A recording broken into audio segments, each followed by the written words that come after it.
Good afternoon. I'm Jenny Sloan, and I'm president of the Constitution Project.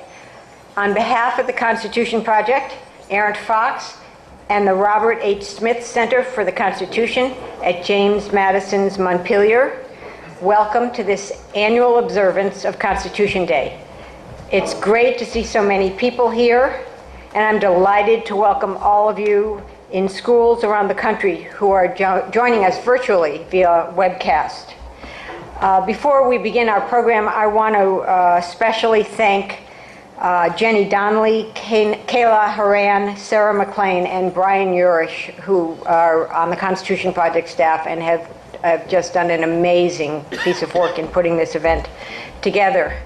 I also want to remind everyone to please silence your cell phones for the duration of the program, but to keep them handy, because as you've seen from screens around the auditorium, we're running a Text to Give initiative. It allows you to donate to the Constitution Project right from your phone, and we'll give you more information on that later on. Each year on Constitution Day, the Constitution Project presents our Constitutional Commentary Award to a person or persons whose work has improved the quality of public discourse through insightful and articulate analysis of pressing constitutional issues. So I'm absolutely thrilled this year to welcome one of the recipients of the Constitutional Commentary Award, the acclaimed filmmaker Ken Burns, who, along with his daughter and son-in-law, has produced one of the most important films on our criminal justice system in recent memory. More on the award very shortly, and then to an illuminating panel on how our criminal justice system too often gets it wrong and why. One of America's great constitutionalists, the late Senator Robert Byrd, had the idea to create an annual Constitution Day to educate young Americans about our founding charter and its relevance in our daily lives. Although, unfortunately, these days, a lot of older Americans appear to need that education as well. As you may recall from your history classes, in the spring of 1787, 226 years ago, delegates from each state gathered at a constitutional convention in Philadelphia. They worked through a sweltering summer to produce the document upon which our federal government is based. And they formally adopted it and sent it to the states for ratification on September 17th, 1787. And it's that date, September 17th, that's the date that Senator Byrd selected to observe Constitution Day.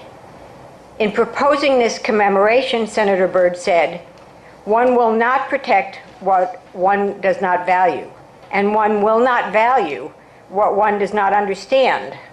Through our schools, we can help ensure that each new generation of Americans understands what is at stake.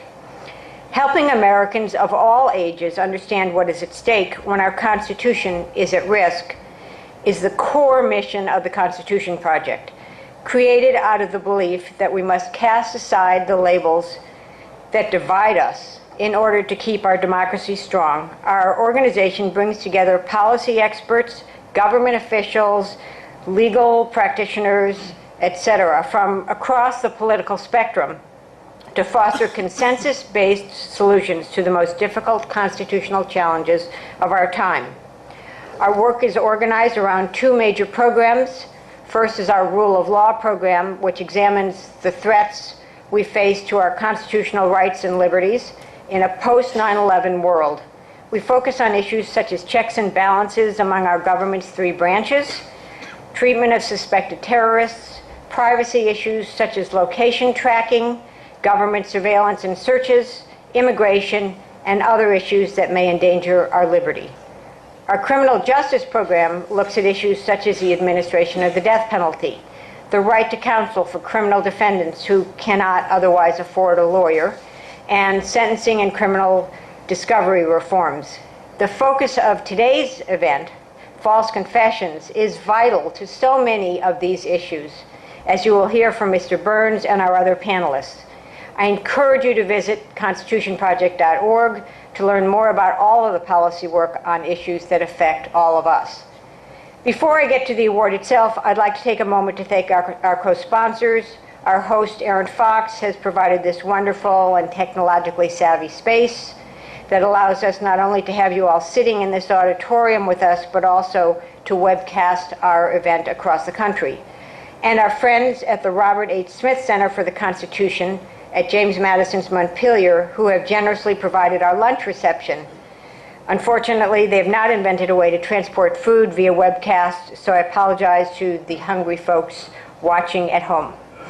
I'm delighted that this wonderful organization and supporter of our work has sent their Vice President, Doug Smith, to say a few words today. Doug?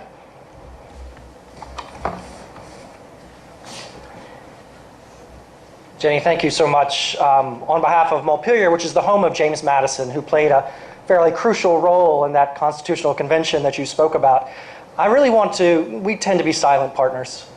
We tend to be in the background, but I really want to recognize the Constitution Project. The work that you do to maintain and promote a national dialogue about this great document on a day like Constitution Day is invaluable. The work that you do is so important and so good that James Madison's Montpelier is pleased to be able to be part of this each year. And I hope that we can continue to deepen our relationship over time. So thank you for all that you do, and good luck for a great program, Jenny. Thanks so much, Doug. Okay.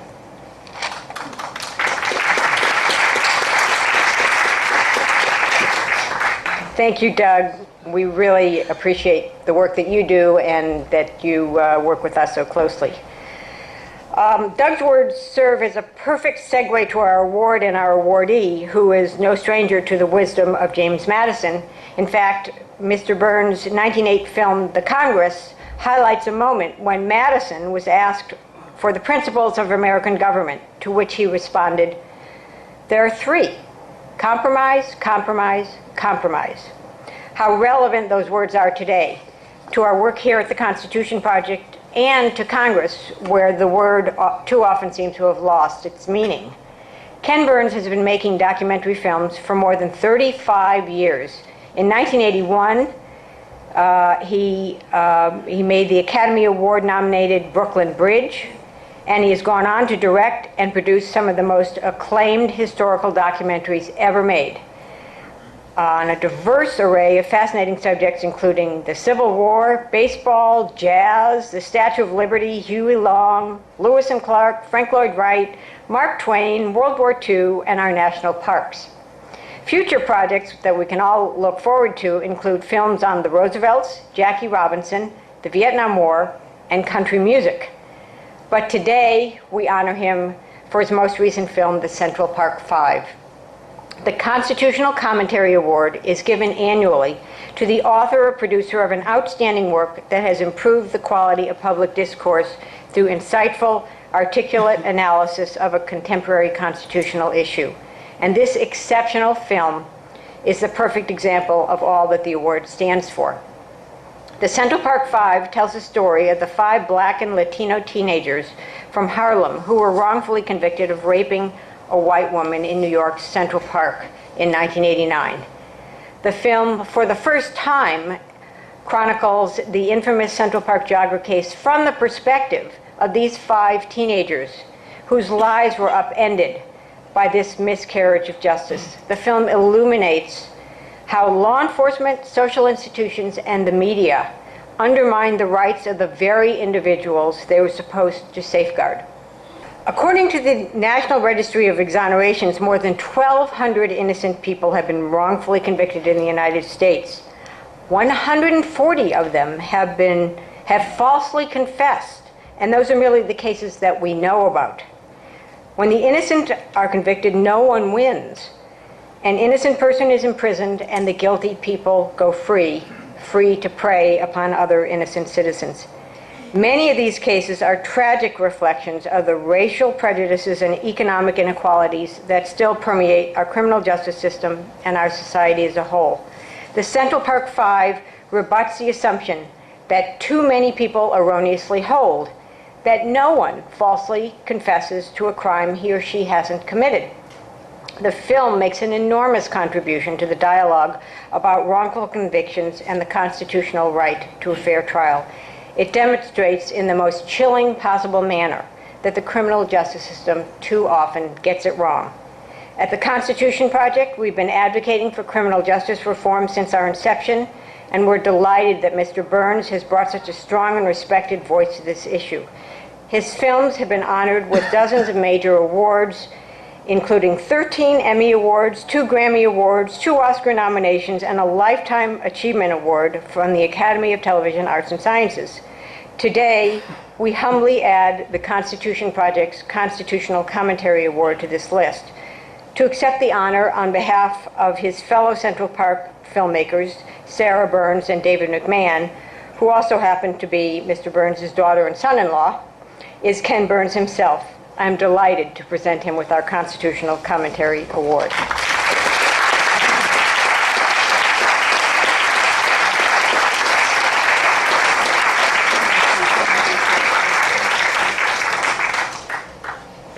And now I'd like our panelists to come forward. They'll be introduced by my colleague Liz Fassey. Oh, wait, sorry. I'm sorry, you are supposed to introduce.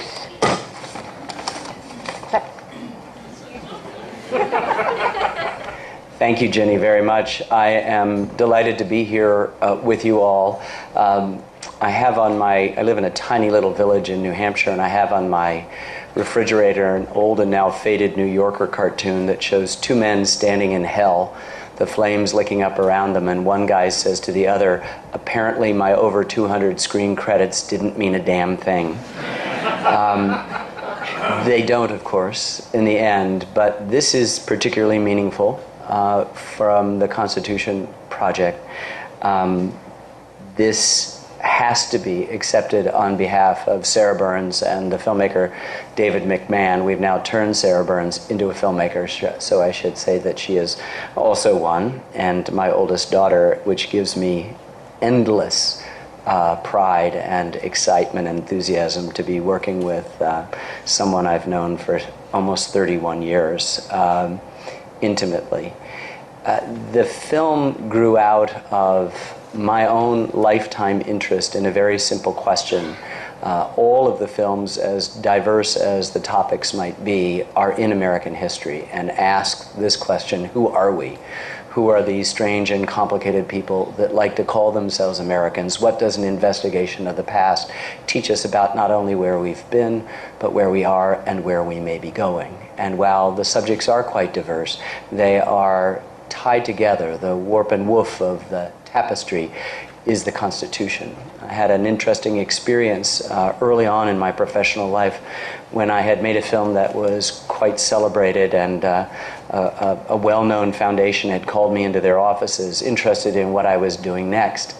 And I said that I was going to do a history of baseball, and you could almost sort of tell the blood drained out of their faces. And they sort of got up and said, "Well, you know, we're not interested." And as we were politely leaving, feeling like we'd wasted a long journey to their offices, they said, "But if you ever thought you would do something on the Constitution, we would be interested." And I sort of whipped around with nothing less to lose. And I said, "The Constitution is in my films in every single frame of every single film I've done.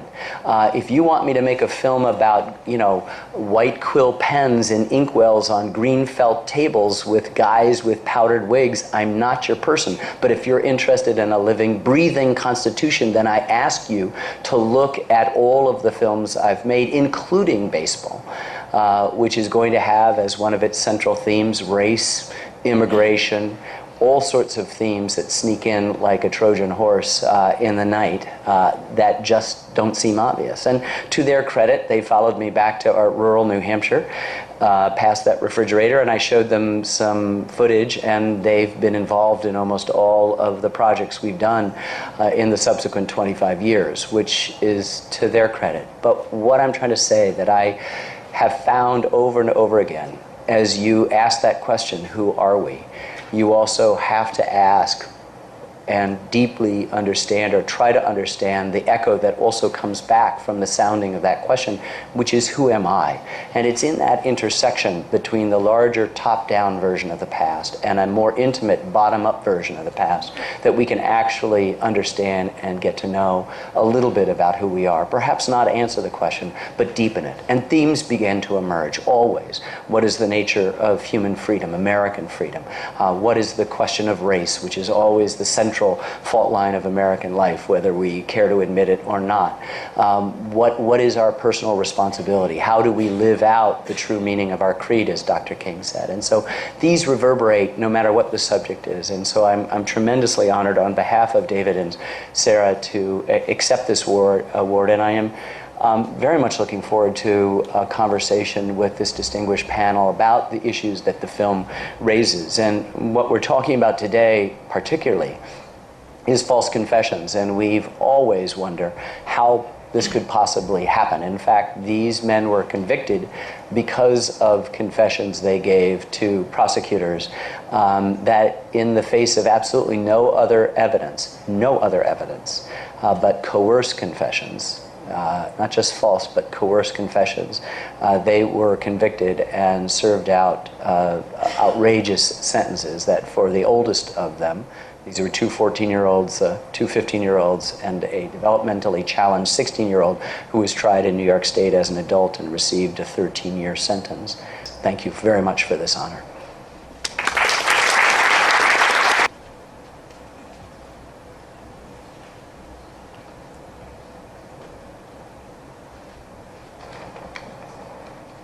My name is Liz Fassy, and I'm Policy Counsel for the Constitution Project's Criminal Justice Program. I'd like to invite our panel down, and I will then introduce them.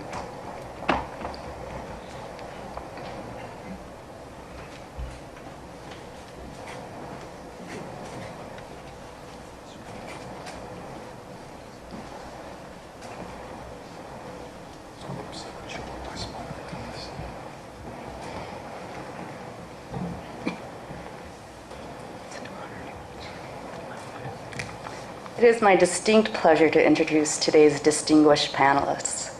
They come from a variety of backgrounds, but all share an expertise on false confessions. Shawn Armbrust is Executive Director of the Mid-Atlantic Innocence Project, which seeks to prevent and correct wrongful convictions in the District of Columbia, Maryland, and Virginia. Mrs. Armbrust has extensive experience litigating cases involving the innocent, including cases involving false confessions. She is a graduate of Georgetown Law Center and Northwestern University. Dr. Saul Kassin is a distinguished professor of psychology at John Jay College of Criminal Justice in New York. Dr. Kassin is a pioneer in the field of the psychology of false confessions, having pioneered a scientific study on the subject. His work has helped us to better understand why the innocent confess and how policy reforms can help protect the innocent and ensure the integrity of our criminal justice program. James Trainum is a retired detective, having served as a homicide detective in the Washington, D.C. Metropolitan Police Department. Having himself elicited a false confession, Mr. Trainum has become an advocate for reform. He is a co-author of a chapter in the book Criminal Investigative Failures on the topic of false confessions. Mr. Trainum is now in private practice, but frequently provides pro bono consulting to the Mid-Atlantic Innocence Project. Ken Burns has already been introduced, so I will move lastly to our moderator for today, Carrie Johnson. She is a justice correspondent for National Public Radio. Prior to joining NPR, Ms. Johnson worked at the Washington Post, where she covered stories about law enforcement and legal affairs. Her work has received numerous honors, including awards from the Society for Professional Journalists and the Society of American Business Editors and Writers. And with that, I will turn it over to our panel. I think we're going to start with each panelist giving about a 5-minute introduction to their views. So if we could start with Shawn Armbrust, headed this way. Okay. Thank you. I want to start off by thanking Ken Burns. I don't want to thank you so much for what you did for the Central Park 5, even though that was tremendous, but I want to thank you for what you've done for everyone who's not as lucky as the Central Park 5.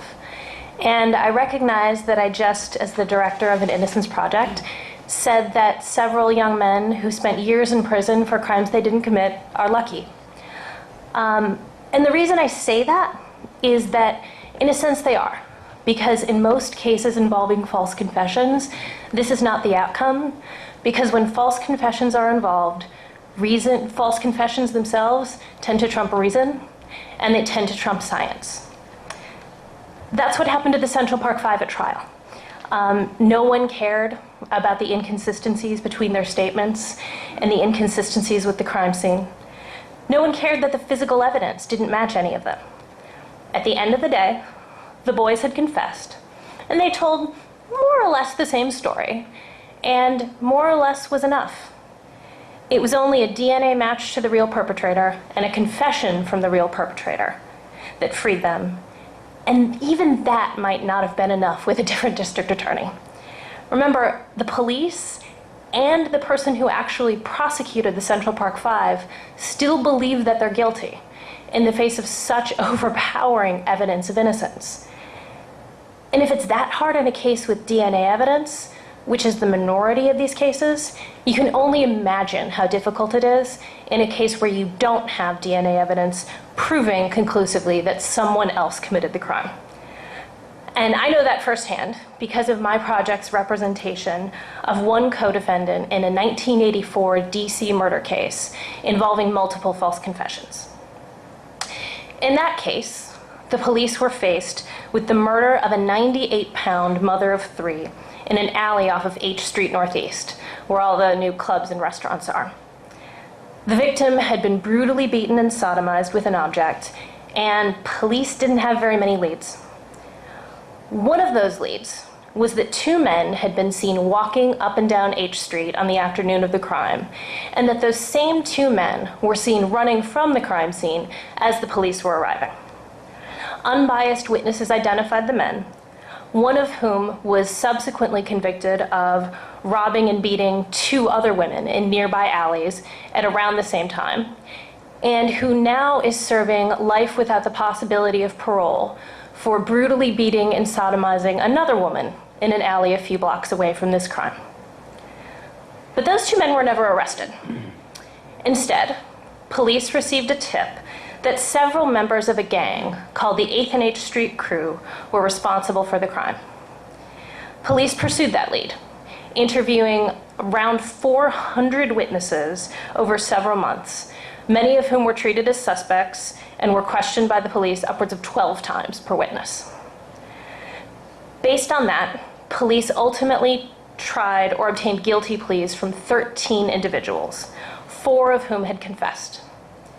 The evidence at that trial, which involved a trial of 10 co-defendants, consisted of the confessions, which were wildly inconsistent internally, with each other, with the victim's wounds, with the crime scene evidence. There were 2 witnesses who had similar problems, one of whom was high on PCP during her testimony at trial, and one of whom was repeatedly sucking her thumb throughout her testimony at trial.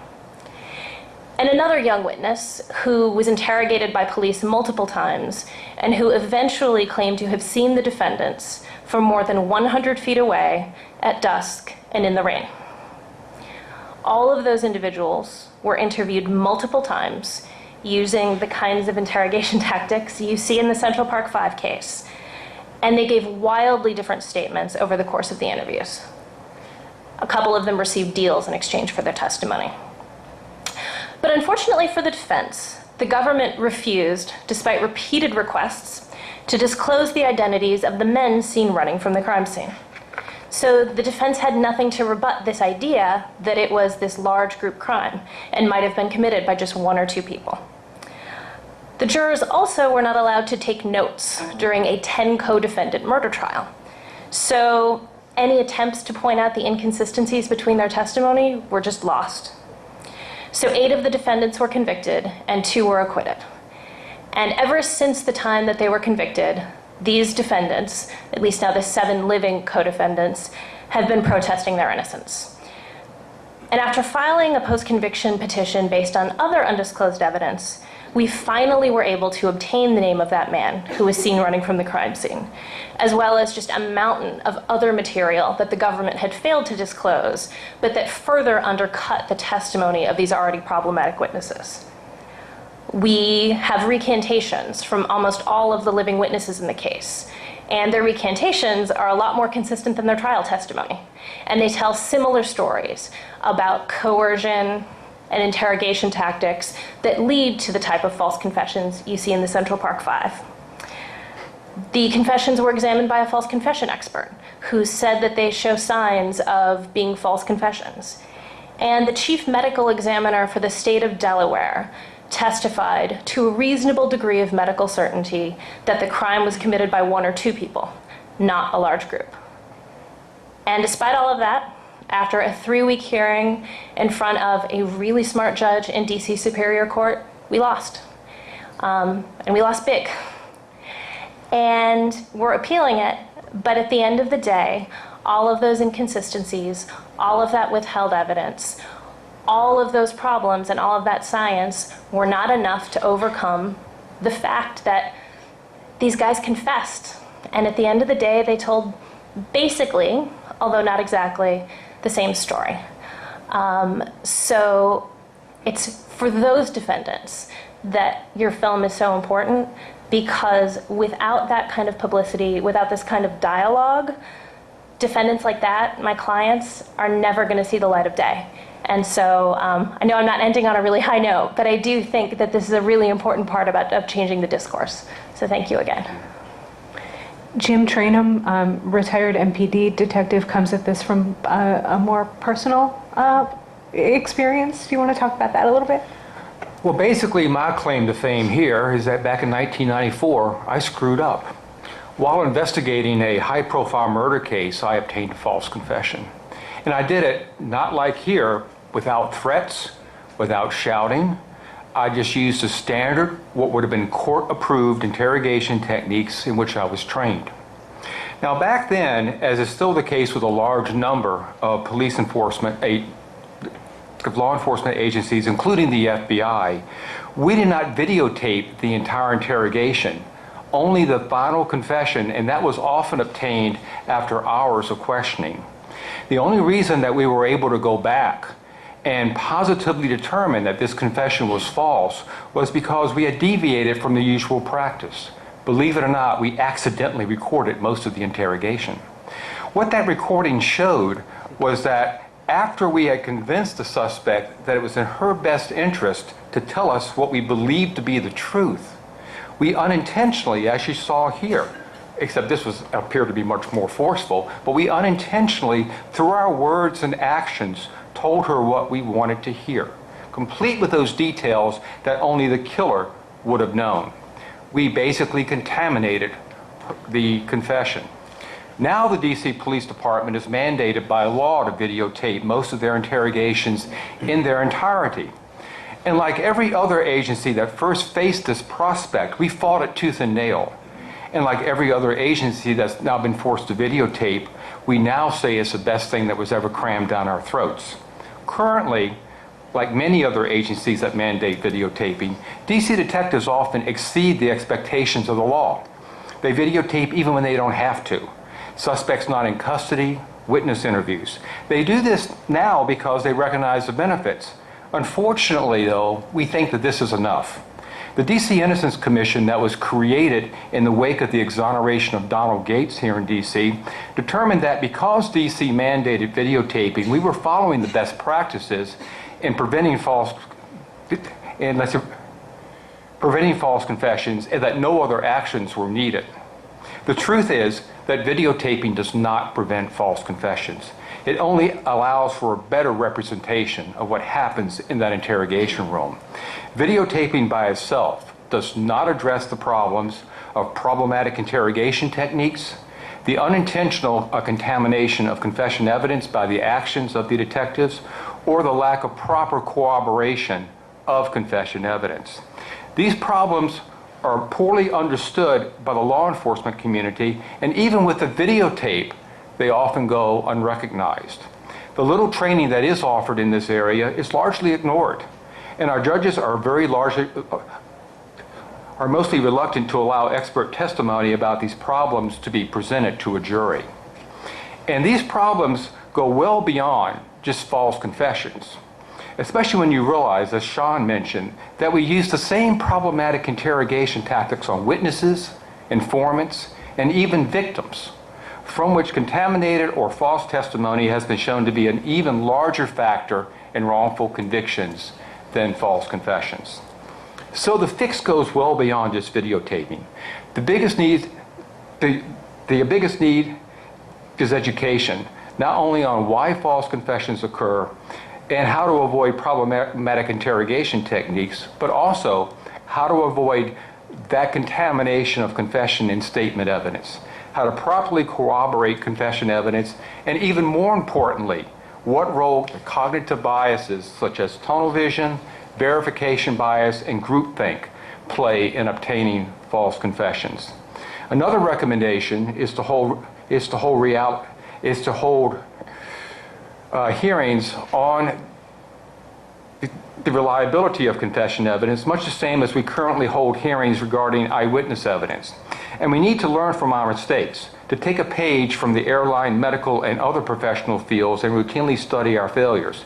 And by failures, I mean not only wrongful convictions, but also unsolved cases and what some refer to as wrongful acquittals. All of these share many of the same common causes. These failures need to undergo systematic and impartial autopsies and to share those findings with others. This will only help to lead to stronger cases, fewer failures, and increased public trust in the system.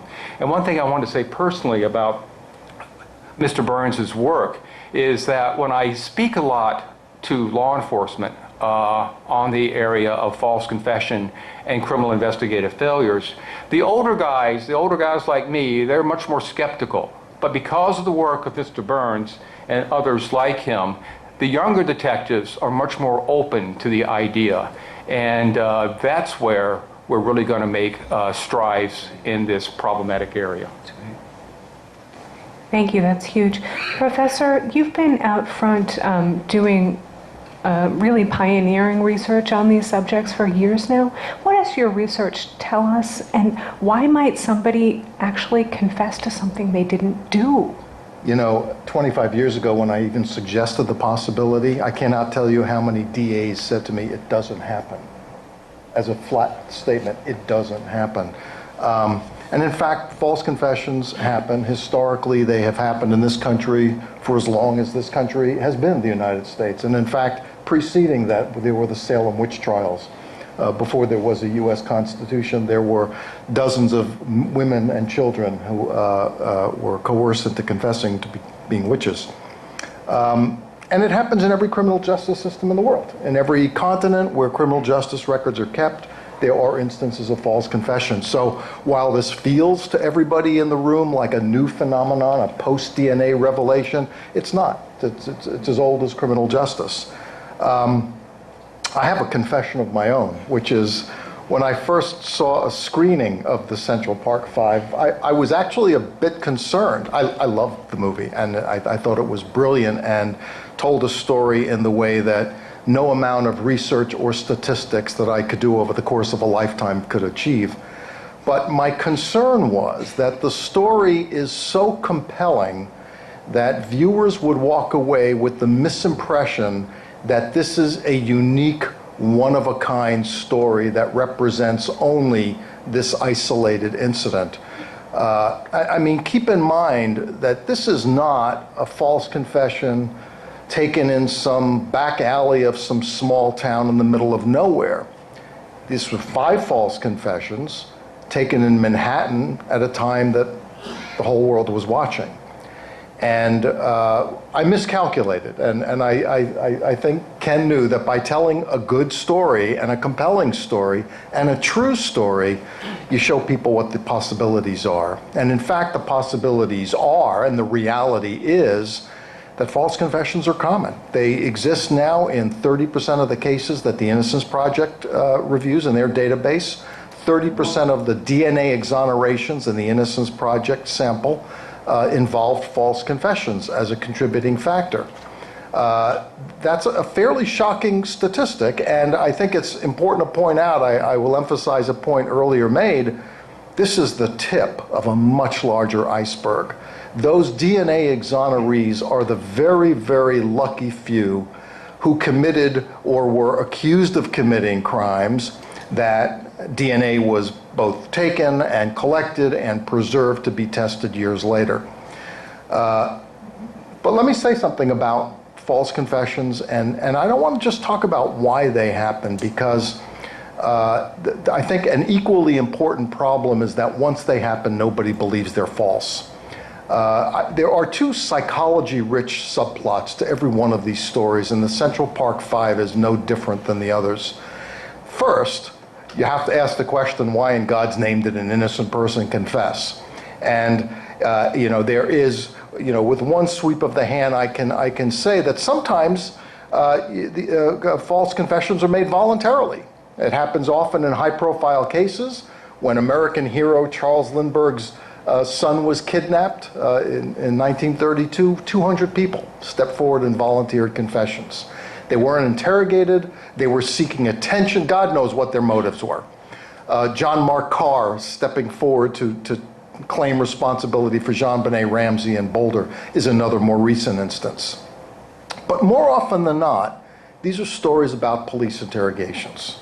And every one of those stories, really, there are two factors that you've got to look at. One is, who is the suspect?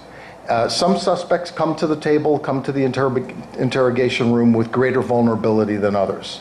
Some known vulnerabilities, empirically established vulnerabilities, are kids, juveniles, people with mental illness, people with intellectual impairments, and people who have highly compliant or suggestible personalities or a very little tolerance for stress. Some people are more pliable and manipulable than others. Now, in the Central Park case, of course, two of the boys were 14, two were 15, Corey Wise was 16, but he also had an intellectual disability. So it's clear that they were vulnerable suspects to begin with. But more importantly, I would argue, and I think it's a mistake for people to compartmentalize false confessions as the actions of only those who are vulnerable. Normal people of sound mind with mental health, who are intelligent, under the right set of circumstances, such as POWs in wartime, can be induced to confess to crimes they did not commit. And that happens as a function of long and relentless and stressful interrogation. The average interrogation in life takes place in about 30 minutes to an hour. If you want to encompass 90% of all interrogations, you can do that in 2 hours. When you look at the literature on false confessions, you're seeing interrogations that lasted for 8, 10, 12, 15, 16, and 20 hours. In the Central Park jogger case, those boys were in custody and under some constancy of interrogation for 14 and a half hours to 30 hours. Now, what the jurors got to see in court were 20 to 30-minute videotapes of their confession.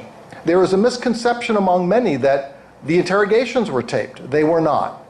There was 14 and a half to 30 hours of interrogation conducted off camera, and then when that subject was ready to go, and I like to say as a psychologist, we're shaped up like a rat in a Skinner box, in came the assistant district attorney, on came the camera, and there became the statements. Highly rehearsed after all those hours of interrogation. There are other police tactics that are noteworthy. Most people don't realize that in the United States, not so in most Western countries, police are allowed to lie to suspects about the evidence. They can say, we have your fingerprints on the murder weapon. Or the victim was in a struggle and there is hair in her grasp and that hair was yours. Or we found the victim's blood on your pillow, when in fact those are not true.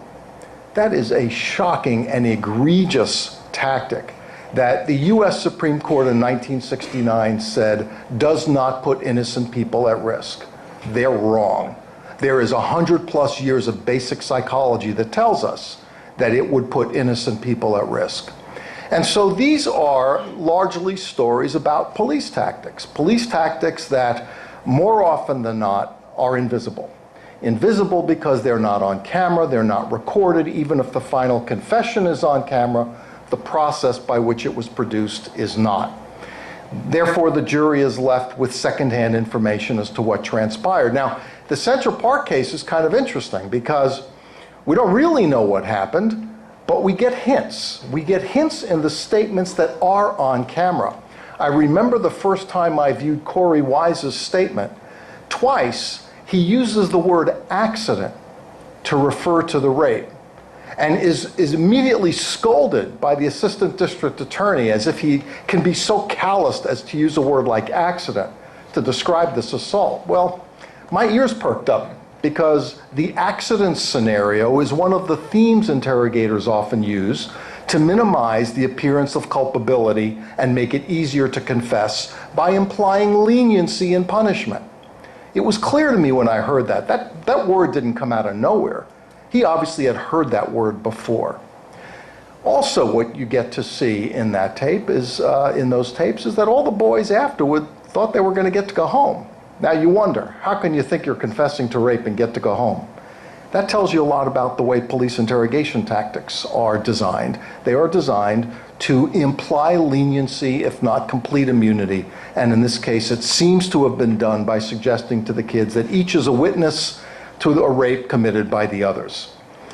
I want to take a couple of minutes to say something else about these false confession cases, because I think this is an equally important second plot and very well played out in the Central Park jogger case. And that is that once a confession is taken, whether it's true or false, the investigation's over.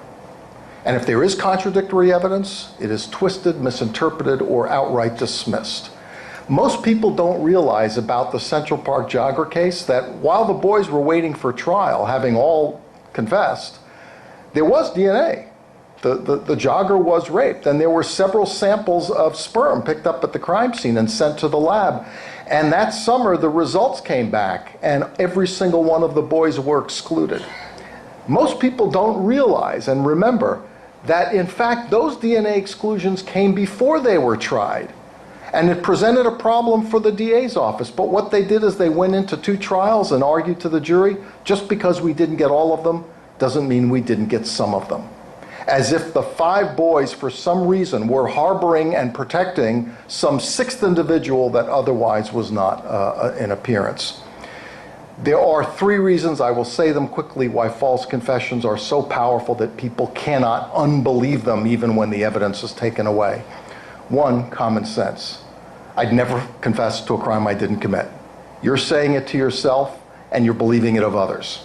So just as an underlying foundation for our disbelief is the idea that people don't do this. But then there's more to it, and it's more pernicious than that. Look at the Central Park jogger confessions. The boys don't get the facts right, but for guys that we now know are innocent, that had nothing to do with it and weren't even there, they do seem to know an awful lot about what happened. How did that happen? How did it happen that they knew so much about the crime scene? Well, Corey Wise was shown photographs of the victim. Kevin Richardson and Corey were both taken to the crime scene. People don't realize that. Before their statements were taken, this is happening. And in addition, there are leading questions sprinkled even throughout the tape, the part of the tape we can see. Questions in which information is communicated to those suspects about what happened. Brandon Garrett of the University of Virginia Law School recently did a study published showing that out of 38 false confessions in the Innocence Project, 36 of them, now these are proven innocent people who gave confessions, 36 of the 38 contained details in those confessions that were accurate and that were not in the public domain. That detectives came into court and said, we knew we had our guy because only the perpetrator could have known that. That's present in 95% of these false confessions. And the jogger case is no exception. And then finally, I think the most pernicious possibility of all, and it turns out that when you look at known false confession cases, invariably the confession is not the only evidence on which those wrongfully convicted were convicted. It turns out, if you look at the Innocence Project database, 80% of the false confessions were accompanied by other mistakes in evidence, whether they were an eyewitness misidentification, an informant who said he confessed to me in jail, or a forensic science error presented by an examiner or forensic scientist. And more often than not, in those cases where there is that backup piece of information, that information came after the confession. We now know that once a confession is in evidence, witnesses change their testimony. Forensic examiners change their conclusions. So by the time you get to court, there is an appearance of a mountain of evidence, but in fact there's nothing but a house of cards built on the back of that false confession. And that's what makes it so difficult for judges, for juries, for the public, for appeals courts to overturn, and that's what makes those few so lucky, because it is so difficult to overturn people's beliefs and guilt. Thank you. Mr. Burns, one of the most lingering impressions your film may leave on viewers is the notion that these kinds of circumstances result from the entire system breaking down, not just bad police work, but bad prosecutorial mistakes, terrible mistakes by reporters. And Jim Dwyer from the New York Times in your movie talked about a breakdown in his own process, but also the notion that this case and so many of these cases in the clique-lights of the media turn into proxy wars. Any reflections there? Well, that's exactly right. That's why it's the opening of our film. I think that what we have here and what we haven't brought up but is a hugely important part of false confessions is when Saul talks about vulnerability, often these vulnerabilities are of education, of class, and particularly of race. And so what you have in the Central Park jogger case, but of course in almost all of the Innocence Projects that we talk about, are people who, in the case of these 5 boys, who were just trying to cooperate. There were lots of kids rounded up, and many of them were bad kids. These kids had never been in trouble before, had come from relatively stable middle-class families, and their idea was to cooperate, and the cooperation led them to be found guilty, which has meant we failed the innocent, and we let, in this case, and this is the great travesty, the guilty go. 2 days before, on April 17th, 1989, a woman was assaulted. She broke away.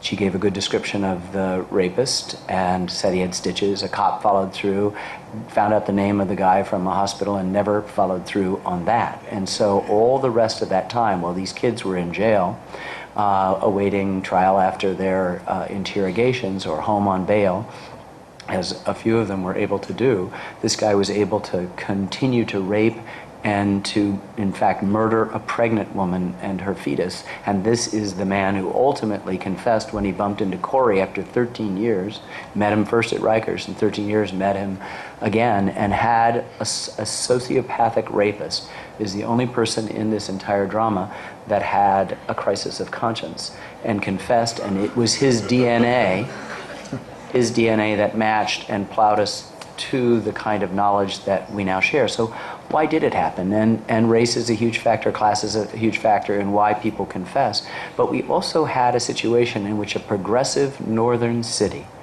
New York City, suddenly turned into a Jim Crow city of the South. It became so excitable. There had been, as people in our film pointed out, other interracial rapes that had gotten no attention, and that here was this blonde jogger from the upper class. She worked as an investment banker. Here's were 5 kids from the projects, obviously guilty from the beginning. And all the normal skepticism that would take place in something like this did not occur. And I was in New York at that time. I remember the frenzy of that. I remember the sense that within 48 hours we knew they were guilty, and there was hand-wringing from Governor Cuomo on down about what had happened to our society. We all felt it. And in fact, part of the revulsion that I still feel watching this film, and it produced outrage in my daughter when she first learned this story, and outrage in David McMahon and me as we joined her in trying to tell it in a new medium. My daughter Sarah wrote a book on the subject, is that how all these clues were missed is so outrageous, and everyone banded together, the cops and the prosecutors. It was not some formal conspiracy as you see in the movies.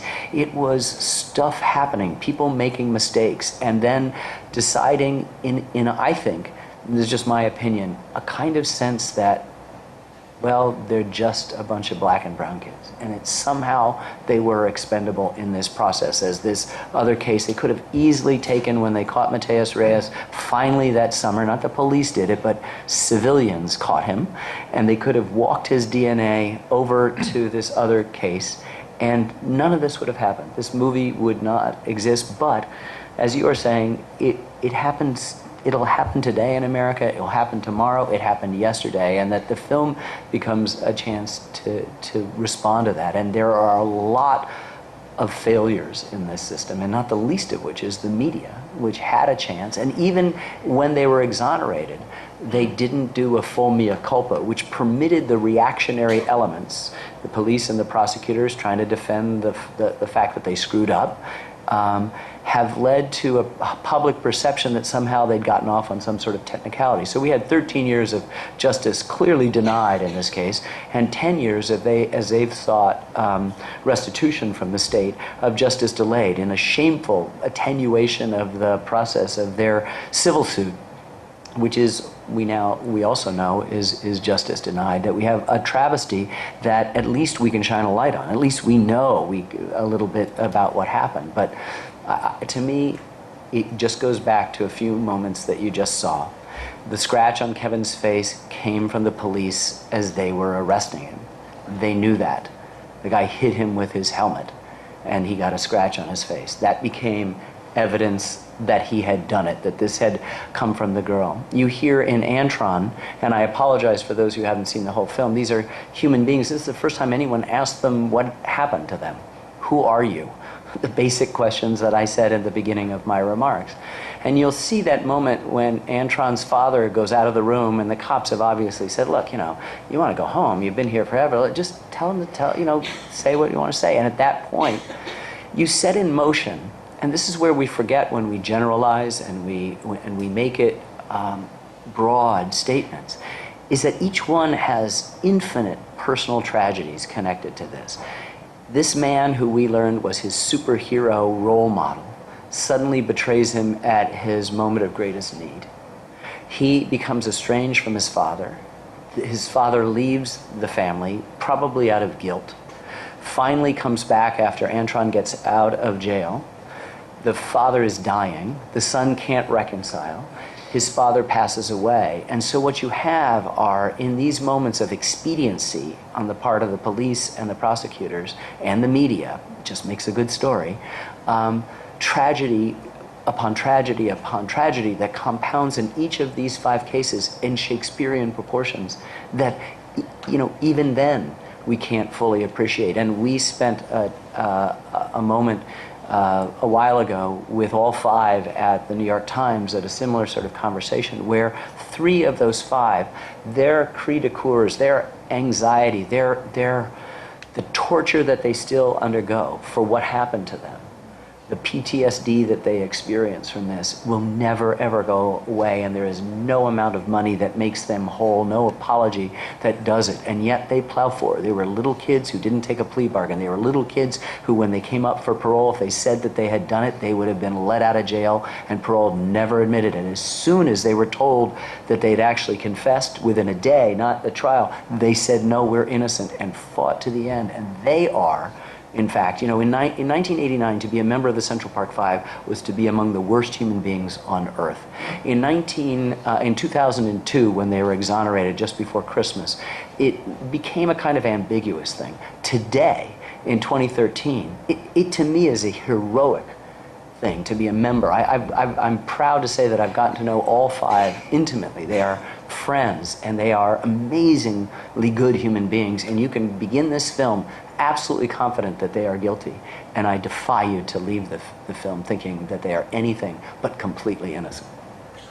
Thanks to the work of Mr. Burns, and I'm delighted to hear that younger police detectives appear to be more open-minded about these situations. But this question about Shawn and Jim Trainum, we're at near record lows in violent crime, and watching TV last night, I noticed Shawn appears in a political ad for a candidate running in Virginia as part of your work with the Innocence Project. I wonder if those bad, dark times of scary, scary other people we're talking about in 1984 and 1989 have turned a corner, and whether that represents an opportunity in some fashion?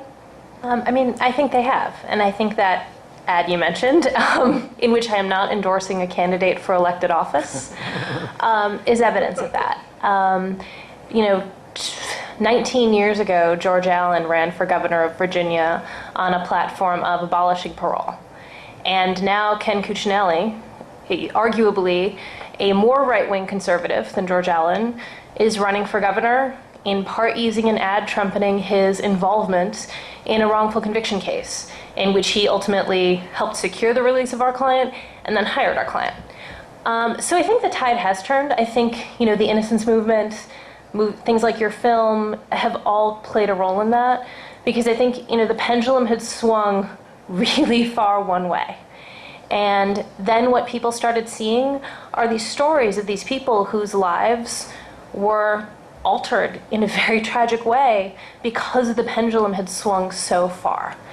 And so you're seeing not just from the usual suspects on the left, but also from people on the right who, the Tea Party movement in some ways has been great for criminal justice reform, because people are seeing that government overreach is a problem in all areas, including the criminal justice system. So I think, the combination of those exonerations, the dropping crime rate, have all kind of come together to create a world in which it has changed. I don't know if it'll change forever, but right now, we're in a better space than we have been.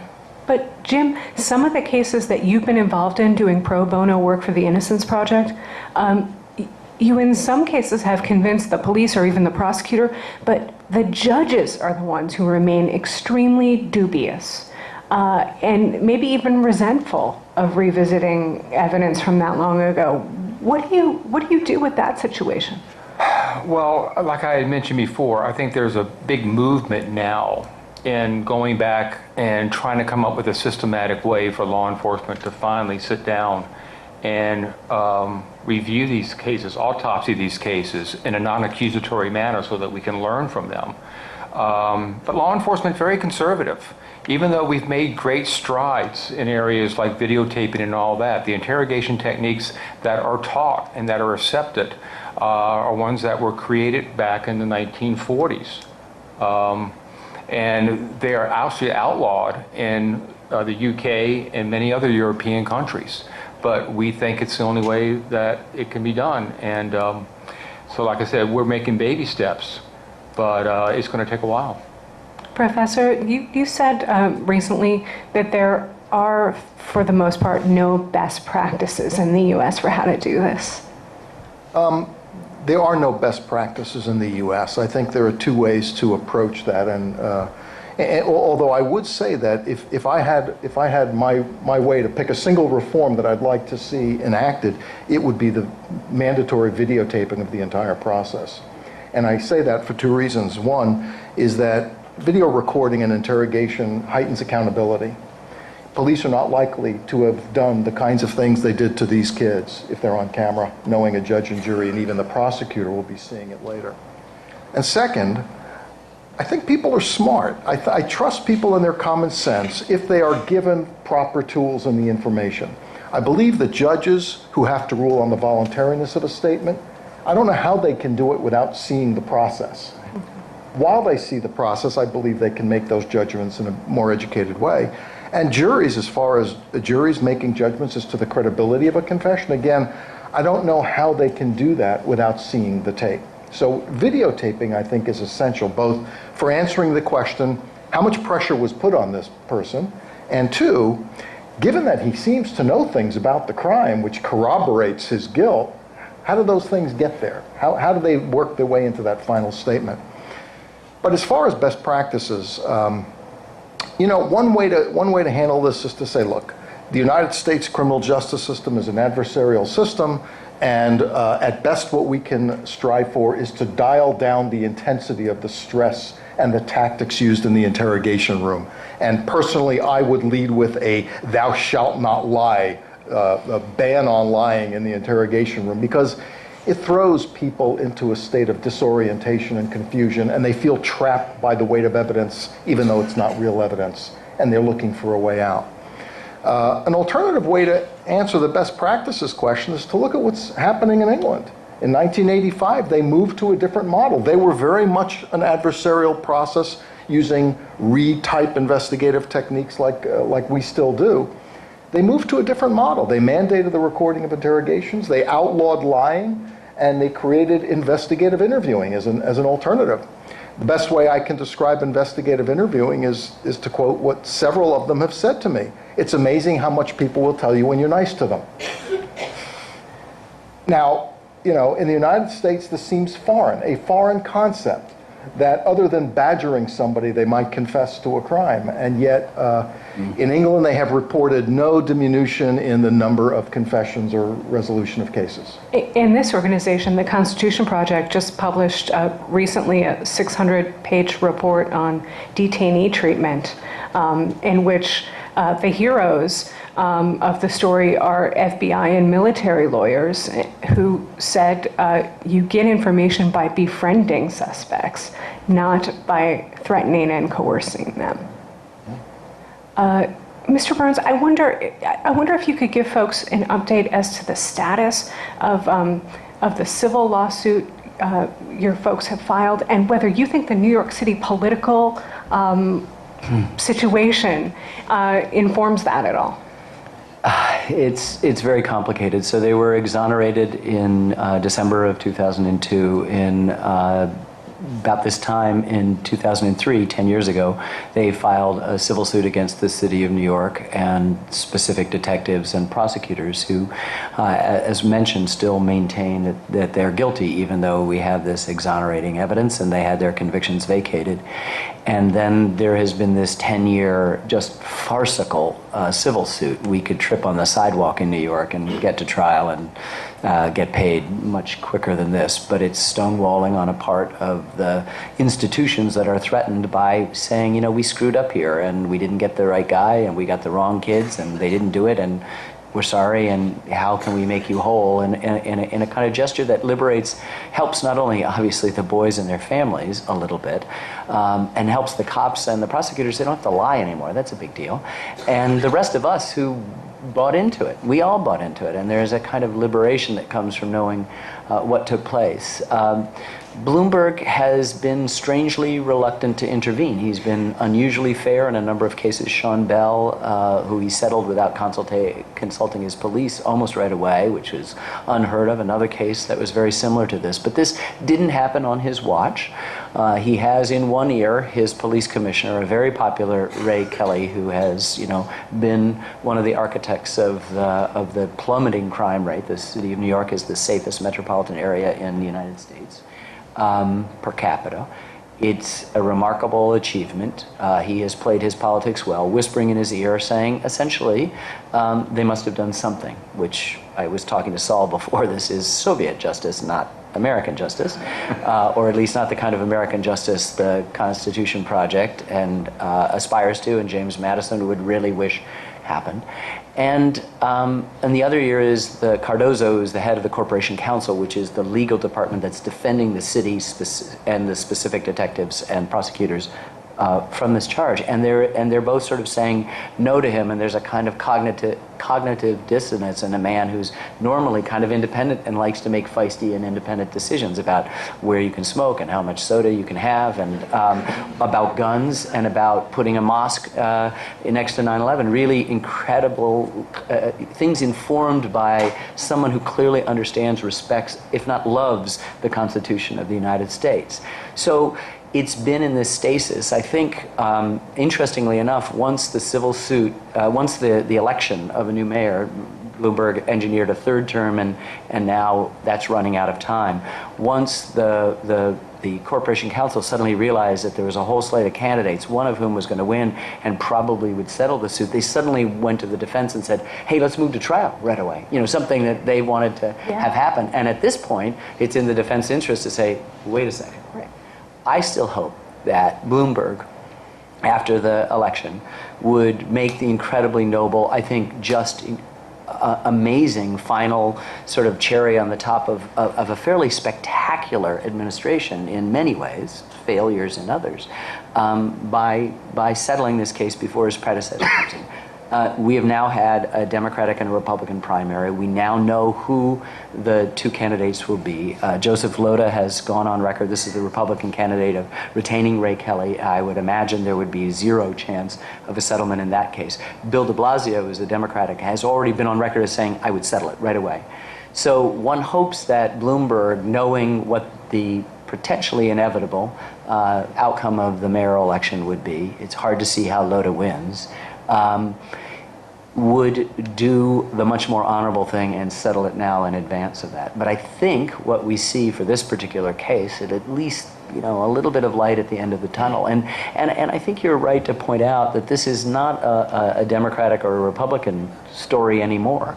I showed the film to Alan Simpson, who is a conservative Republican, former Republican senator from Wyoming, and he was so outraged that he himself wrote this impassioned and beautiful letter to the mayor, essentially saying what I've just recommended the mayor to do, to just, you know, to take the high road and put an end to this story. And I think by doing that in the biggest city in the United States, in a supposedly progressive place where we experiment with things like that, or should be experimenting with videotaping, even Ray Kelly has admitted he'd like to see videotaping from the beginning, we would go a long way towards doing what you so fervently hope, is that the light gets shined on all these other cases and not just the particular stories that we tell. That as William Blake said, that you could find the world in a grain of sand, that we may have made a film about a grain of sand, but it ought to reflect the fact that this has been going on for centuries in the United States, and unless we do something about it, we'll continue to go on.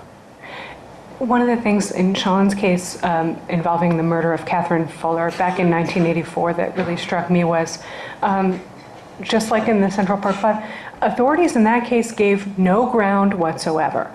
Prosecutors decades later, representing an entirely different mindset in political administration, and lawyers refused to budge, and only because Jim Trainum, rooting around in a warehouse, found a box of evidence, was there even anything to test in the first place. What kinds of accountability mechanisms do we need beyond videotaping? Because, you know, I'm not clear that the government is always going to do the right thing here.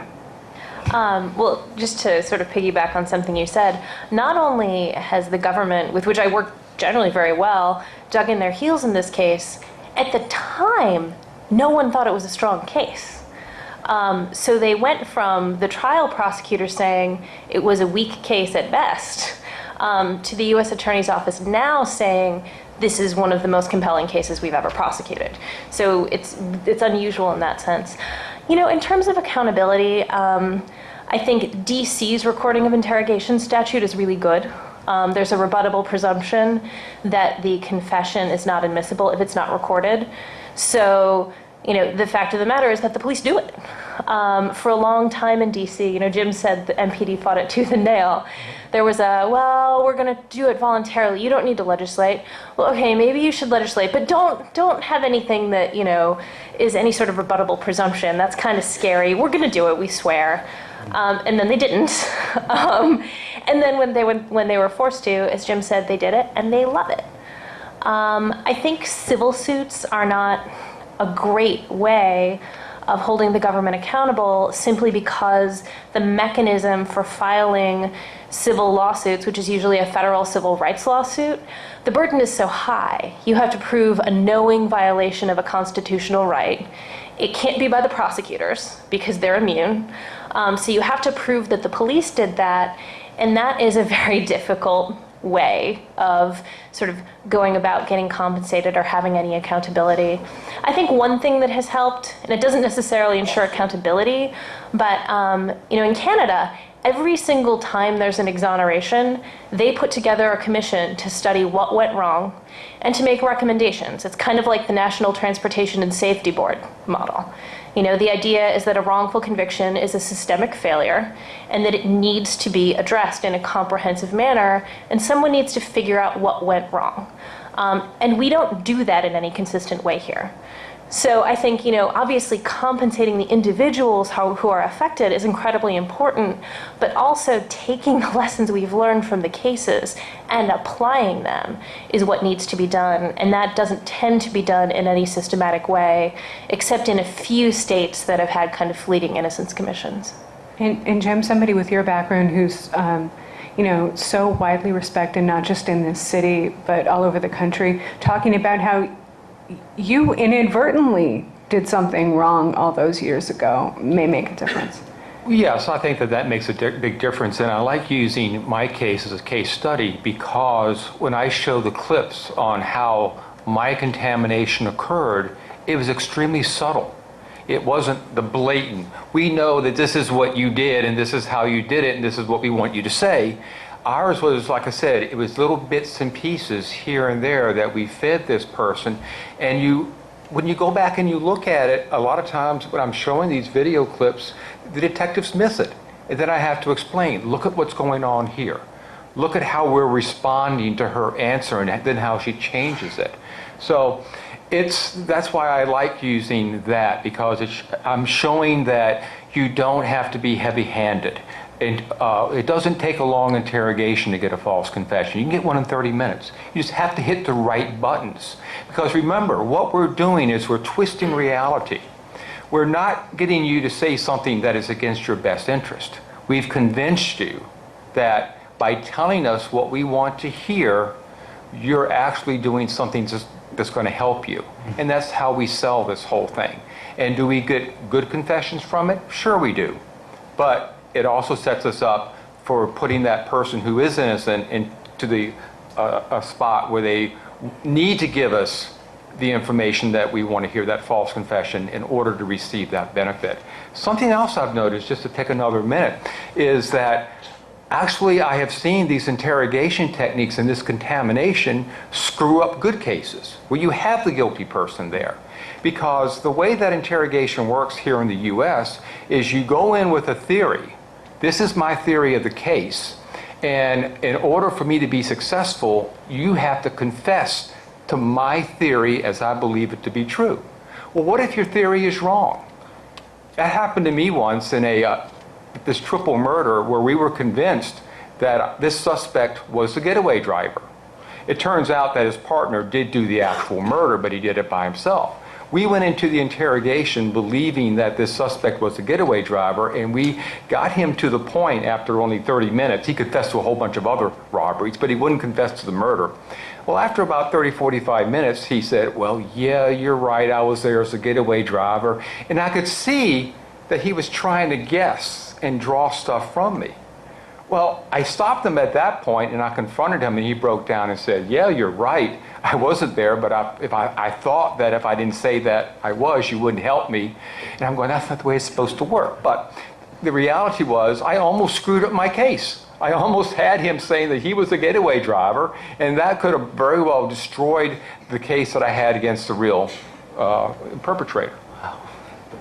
I want to leave time for audience questions starting in just one moment, but just very quickly, Professor, I want you to talk about the second consequence of this, not just that innocent people are in prison for decades for no reason, but that people who actually commit crimes are free on the street to commit more crimes.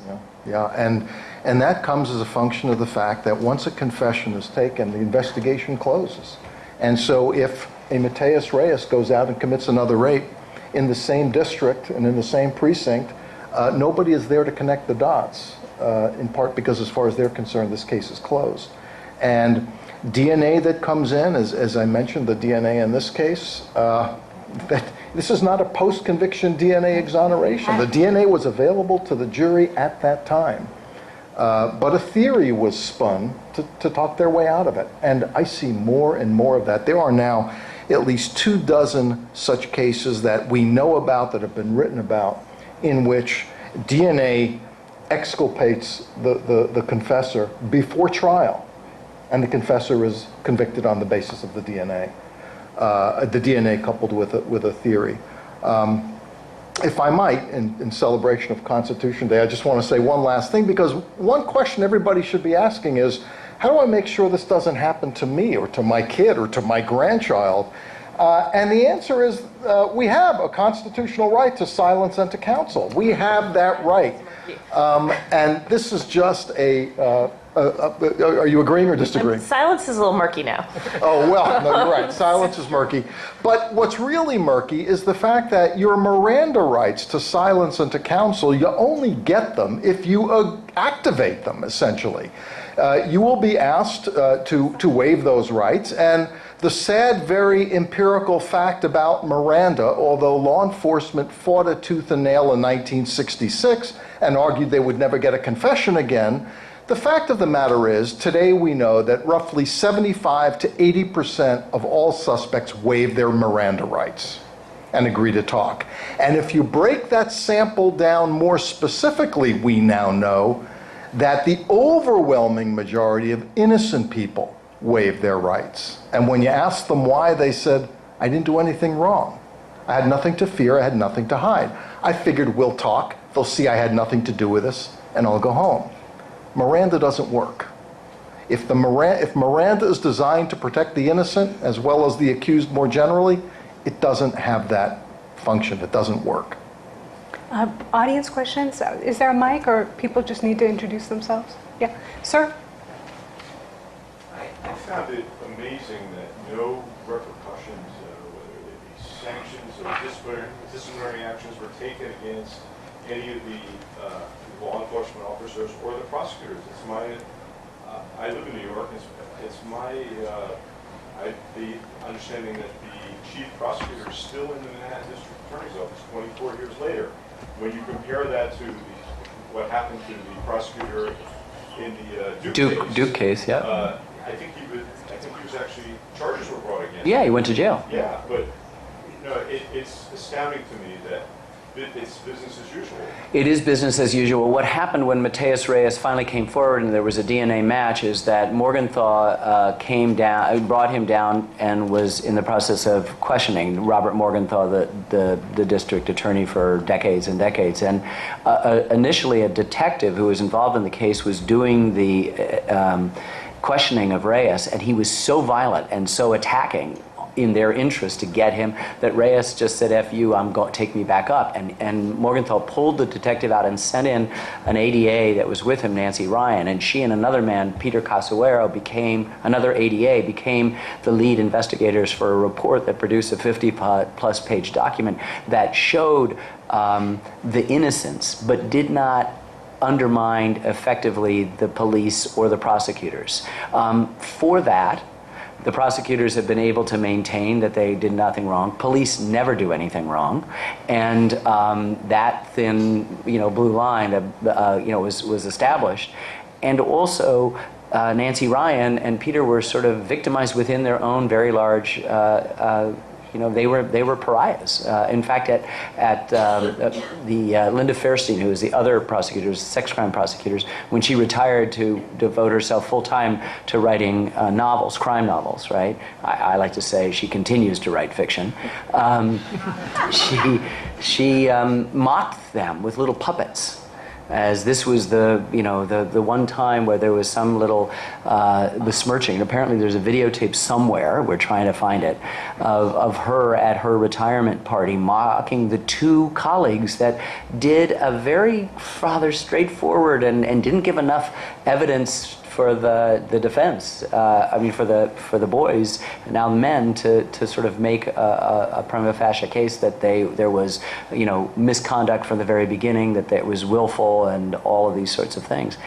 It's stunning to me. In the end, as Jim Dwyer says at the beginning, it's a proxy war, which he quite smartly brought up. At the end, he's saying, this comes down above race, above all of these other, mix of stuff, is that we all make mistakes. And what you do in your life is you admit mistakes. And nobody's done that in this case. Nobody, not the press, not the prosecutors, not the police, have come forward and said, you know what, we screwed up. But how liberating that is. We know how imprisoning it is to carry a lie, how liberating it is to unburden ourselves of that lie. The gentleman in the white shirt and tie.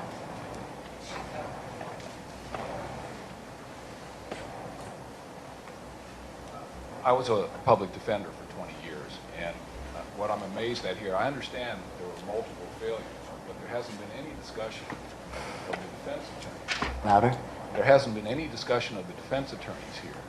And I would love if somebody could break down, do an autopsy of how bad a job they must have done. In the Central Park jogger case, it was a massive failure on the part of 4 out of the 5 defendants to have adequate counsel to meet what was clearly some things. You also have to understand, in their defense, there was one public defense, Michael Joseph, who did a credible job of defending Antron McCrae. But one of the things is you have to put yourself back in New York at that time, and just the mountain of evidence. There was one juror held out in the first trial of 3 of them for 10 days, not convinced that they were guilty. But in the end, he wanted to go home. The same sort of impulse that permitted the 5 to sort of ultimately, in that kind of circular Russian roulette, circular firing squad, sort of, convict each other and therefore themselves.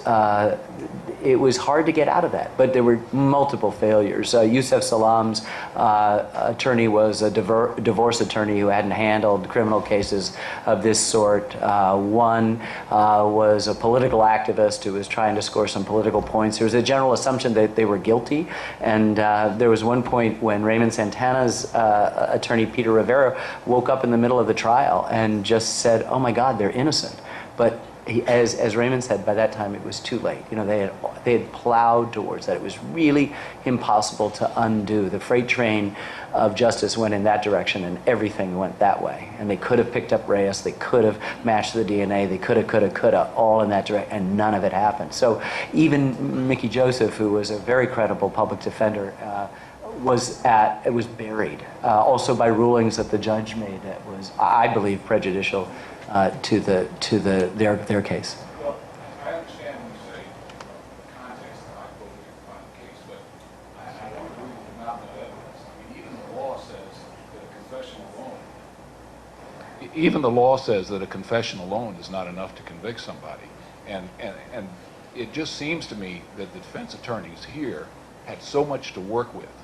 Like the professor was saying, I mean, they could talk about... They had inconsistencies within confessions. They had inconsistencies between the confessions. If their theory that there must have been some other person, why doesn't he show up in any of the other confessions? He's absent, this mysterious 6th person or 7th or 8th or 10th or whatever. All a million sorts of contradictions, and yet they could not prevail. Yeah. In the case I was talking about, it's sort of a similar setup to the Central Park 5, and the defense attorneys ran the gamut, but at the end of the day, everyone accepted the basic narrative because they had nothing with which to challenge the basic narrative. So the way the trial in my case worked was that everybody pointed fingers at each other, and I think that's some of what happened in Central Park 5. Okay, well, my client wasn't there, but that guy was. And everybody was just doing the same thing because that was all the defense lawyers had. Because in my case, they didn't turn over the mountains of exculpatory evidence that would have allowed them to do something else. And I think that sometimes happens, in a case like that, you've got this powerful narrative, and without something big, you can't really overcome that narrative. That's exactly right. This lady, thank you. Sorry. So my question is, my name is Valerie Joyner. Regarding the culture in the police department, what is the incentive to push for these false confessions? Is this just part of the culture? Is bullying, this professional, or is there an incentive within the department that they just push for these confessions? Well, I think one issue is that the way that we're judged as detectives and as agencies, we're judged by our closure rate. And so, especially in a high-profile case where you have a lot of media attention that's focused on you, the organizational agenda is to get that case closed as quickly as possible. And one of the quickest and easiest ways to do that is with a confession. And that's why you see, even though I'm sure you don't see as many false confessions or confirmed false confessions in the more minor cases, it's because nobody's really has paid that much attention to them. You know, most of the focus is on cases where the person is still incarcerated for a long time. But that is where the pressure is. It's on the detectives to get that case closed and closed quick. And like I said, we're taught, the way that we're taught to go into that interrogation room, in and of itself, you're going in there with tunnel vision and a mindset that you know what the truth is, and you don't want to hear anything from that person except what? I mean, it's basically a one-sided conversation. That's how interrogation works. In the Central Park jogger case, this was the crime of the century. It was labeled that right off the bat, and the pressure to solve it and solve it quick was so intense. And originally they thought she would die. She had bled out so much, 80–90% of her blood, that she was fortunate where she was taken, which was East Harlem Trauma Hospital, Metropolitan Hospital, and they saved her life. And it's really, her story is also a remarkable one as well. But the original detectives were homicide detectives, and they were going to let these kids go. Some of them had been rounded up for just public nuisance and mischief, and they're going to be released to their parents' recognizance and then have to appear in a citation at family court when her body was discovered. And at that point, it was hang on to them and let's go out and find out other boys that were there, and they rounded up many of them, and the most vulnerable and the most innocent were the ones that went to jail. And this is the travesty of this one, and a lot of it has to do with that just push to get it solved right away. First the man all the way in the back, and then we're going to move over here. I see you. Sorry. Given that it seems unlikely that the present Supreme Court or Congress will undertake any meaningful reforms to deal with this, it seems that there are two possibilities. One is to expand the efforts to sue, going perhaps beyond the guys who got exonerated suing. What about the later victims of the same guy who went free because the wrong guys went to jail? Would they have standing to sue? That's one question. And the other is, lawyers may not be able to do this, but can't some sort of activists invoke shame to try to mortify the judges, the prosecutors, and the cops? Not necessarily to the whole community, but to their own communities. Well, I'll address the second part. I think, well, in some ways, that's almost counterproductive in that that wall comes up and they become very defensive. One of the recommendations that is out there, which NIJ is trying to look at and set up a program for, where it's like in a hospital or where if the mistake is made, they try to look at it in a way that's non-accusatory so that people can openly talk about the problem and what happened and all that without placing blame. Because like I said, I think one of the biggest obstacles that we have to making progress in a lot of these cases is that cops are worried about getting sued, losing their pensions and things like that. And so they form that blue wall there. So I don't know what the answer is, to be honest with you, but I think that's part of the problem. The thing is, if the general public got the idea that cops lie and that innocent people are convicted, the shaming would work because other cops would realize these guys are hurting our ability to do our job. And I will bring up a point, like I was talking about the younger detectives. I was involved in a minor way in the exoneration of Donald Gates, who had been convicted of a rape murder in D.C. I don't know how many years ago. Unfortunately for me, when the case broke, the prosecutor actually praised me in open court in front of the media. I'm saying that it's unfortunate because I had two reactions. One was from my management, who basically called me in and said, "Who the hell told you to work on this case?" And the second were from younger detectives who came up to me and said, hey, that was really great. That made us look good.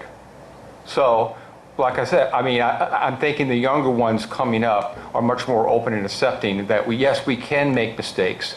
And if we put this system in place where we can actually talk to each other and talk to the public, look, we made a mistake, let's others learn from this. I think that's how we're going to move forward. The key witness in the reversal of the stop and frisk policy in New York City was a young police officer who was sort of sick and tired of clearly obvious racial profiling, and his testimony was very central to the judge's decision, I believe. And came from a community that was profiled. Exactly. Disproportionate. I would hate to be him at the FOP. Oh no, you know. Puppets, worse than puppets. This gentleman here, and then the general and a couple of other folks. Thank you. Can you hear me?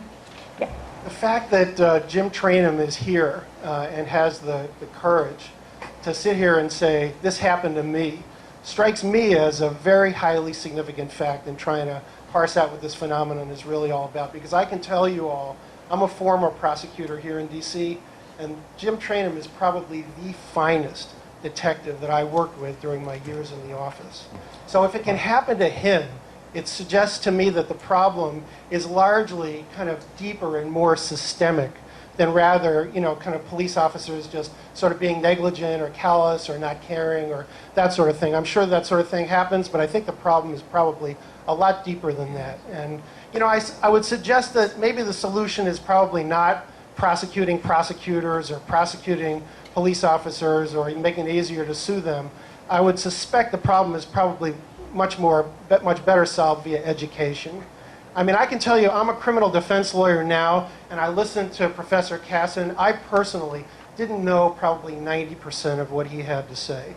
And if that information could be disseminated more successfully to judges and defense lawyers and prosecutors, I suspect this problem could be dealt with much more successfully than it has been so far. And any ideas that the panel might have as to how to go about that? Well, education is a clear thing, and what's so interesting is that 3 of the Central Park 5 are out, and one of their great therapeutic things for them is to talk about it as we're talking about it this afternoon, and it would be great if we had them here to give their firsthand impressions, but they also go out to schools to remind kids of their Miranda rights, to remind them of what they can and can't do in a court. They had no idea at the time, none, zero, zip, that they had an ability to say, I'd like to see a lawyer, I'd like my parents present for every moment of my questioning, I want some food, I want something to drink, I want 30 hours, as Saul said, 30 hours. Everyone in this room would confess to go home. And I think the notion that it's a few bad apples who get these convictions actually does a disservice. That's right. Because in reality, what we are talking about is systemic problems. The police officers in Central Park 5 didn't do anything that they were taught was wrong. When we have eyewitness error in cases, it's not because the police officers are doing something they were told was wrong, it's because the systems in place are wrong. And so it's not, except for very few cases, I think maybe 1 or 2 that I've worked on in 12 years, you don't see people who are intentionally lying and doing bad things. You see people who have screwed up. And sometimes they screwed up because they were careless, and sometimes they screwed up because the system in place taught them to screw up. And so I think when you start approaching it from that perspective, you can have more civil conversations with cops and with prosecutors about how to fix the problems instead of just kind of yelling about how they are the problem. Right. I will add, there is something wrong about the training in interrogation in the United States. More often than not, the mistakes of false confessions that police make are mistakes. I think they're honest mistakes. I don't think they're intending to railroad a suspect. But here's what happens. They're trained that you don't just interrogate anybody, you interrogate people you consider suspects. And if you don't have any hard evidence to create a suspect, you bring that person in for a pre-interrogation interview. And you conduct this interview for the sole purpose of determining whether they're lying or telling the truth. And they are trained to believe that if they learn how to make judgments of truth and deception using various training methods by paying attention to a person's demeanor, verbal and nonverbal behavior, that they can make those judgments at 85, 90% levels of accuracy. And so what that means is, by the time police bring someone in for this process they call interrogation, they already believe strongly that that person is the criminal. So interrogation is by definition, by training, definition, a guilt presumptive process. And I kid you not when I say, I've heard a dozen investigators say to me, when asked the question, how come you're not afraid that these powerful techniques might not get innocent people to confess? Answer, because we don't interrogate innocent people. And that, I think, says it all.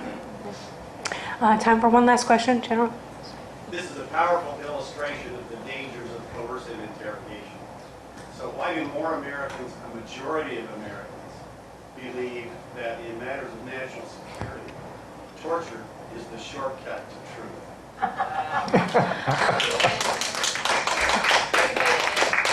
You know, what motivates the Central Park case, what sort of plows it along is fear. Fear was the operative word in New York City in 1989, the apotheosis of the murder rape, the decay of the city institutions, graffiti everywhere, the fear of crime happening all the time, and here was the worst nightmare, right? An innocent, this is the American trope of the white woman and the black beasts. And so the language of the papers in New York became the language of fear, the language of Jim Crow America, string them up, the language of lynching, actually. So much of, I think, the reaction in that case is fear, and I see that also in a particularly post 9/11 climate, that it is in the interests of many to, not necessarily consciously, but perhaps unconsciously, exploit the fear to the point where the implied thing is, it will happen again unless you do this. And you then end up becoming what you despise. I'm so sorry. We're going to have to wrap up now because some of our panelists need to be elsewhere. Thank you so much, and please give a warm thank you to these extraordinary panelists.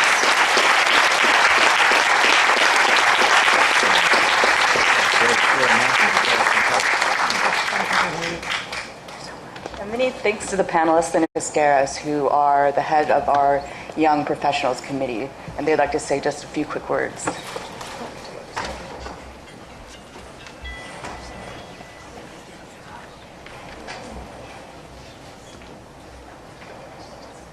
Good day, everyone. We'll keep this quite brief because understood that a lot of people have places to go. My name is John Dundon. I'm an associate at Kirkland & Ellis in New York, and my name is JP. I'm an associate at Sidley, DC.